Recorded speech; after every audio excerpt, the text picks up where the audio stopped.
Hello guys, welcome to EPISTIMI. Today we are going to know how to get and choose the correct education.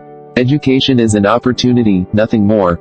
It will not guarantee success, or happiness, or contentment, or riches. Everything depends upon what development is produced by it and what use is made of it. It does not mean morality or usefulness.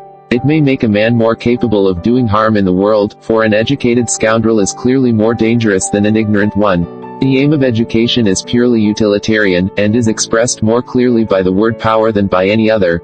Its object is to give the man power to meet the problems of life, and to develop all his faculties to the greatest degree. Labor alone will not produce gains unless properly and intelligently directed. Let us, therefore, consider the elements requisite for a proper method of study. First is, the proper mental attitude. Object is to understand the subject, not simply to read a book. If the book is a proper one for him to read, that is to say, if he has the proper preparation, and requisite mental power, then he is capable of mastering it. He is to master the book is not to master him. He is to learn what the writer of the book thinks in matters of opinion, but he is never to accept such views blindly, and is to believe them only when he sees them to be true. No doubt everyone finds himself at times reading merely words or phrases without understanding them, reflecting about them, or translating them into terms which are intelligible to his understanding. Such reading is worse than useless, it leads to actual mental injury. It is not what is read or what is remembered, but only what is understood, that gives power. Second is, studying understandingly. The student must resolutely make up his mind that he must not rest satisfied with hazy, uncertain, half-formed ideas. A half-knowledge of a thing may not be useless, but it is generally found that it is the other half that is needed. If the student could learn this one precept and continually apply it, he would have little difficulty in studying properly. Third habit is, proper habits and methods of work. To follow this habit, some points are: first, select the best book for your purposes and study it thoroughly. The best book for your purposes will depend upon circumstances. If you are beginning a subject, do not start with the most complete book, but take a more elementary one. Remember that elementary knowledge is not the same thing as superficial knowledge, but may be quite the reverse. The knowledge of fundamental elementary principles is essential for the understanding of any subject.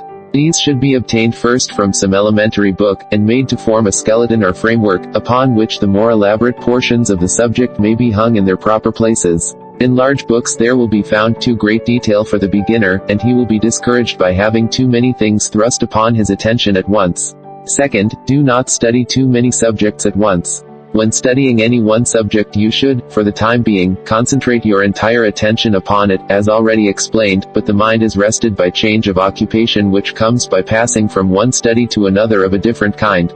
The point is, that you should not dissipate your powers by taking up too many subjects, looking into them cursorily, then dropping them and passing on to something else. Third, do not be in hurry. Take time to think, so that you will not take the statements in the book for granted, but will study them with a sense of mastership. Remember that here, as elsewhere, the more haste the less speed. You may think that you have not time to think about your studies. The fact is, that you have not time not to think about them, and that in the end you can do more in less time if you will insist upon taking pains. Fourth, be systematic. Have set times for your study of each subject, a regular program of work. Gain the habit of being able to start at once on your work without frittering away your time and thinking about beginning. Apply yourself steadily and persistently, and do not let your work consist of a series of spasmodic efforts. By systematically doing one thing at a time and passing from study to study, you can finally, after a period of continuous application, dependent upon your powers, alternate with a period of relaxation or amusement. And last, read the important things again and again until you know your book thoroughly. As Herbert Spencer says, it is much better to know a few books thoroughly than to know many superficially. And finally, don't forget to apply all your knowledge. The opportunities in the world are without number, and it is within the power of every man to be a successful, useful, and respected member of society. If a student finds himself constantly unsuccessful in his work, he should scrutinize himself carefully with the endeavor to ascertain the cause.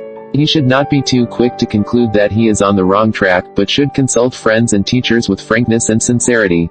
In no case, however, should he allow himself to become discouraged or disheartened, or to lose confidence in his own ability to attain ultimate success in some direction. Thank you for listening me. I hope you will get something from this video. Have fun and study, and if you like the video, hit the like button. One more thing, don't forget to subscribe, and as per YouTube fucking shit, hit the bell button also, so that you must get notified. See you in next video, stay tuned.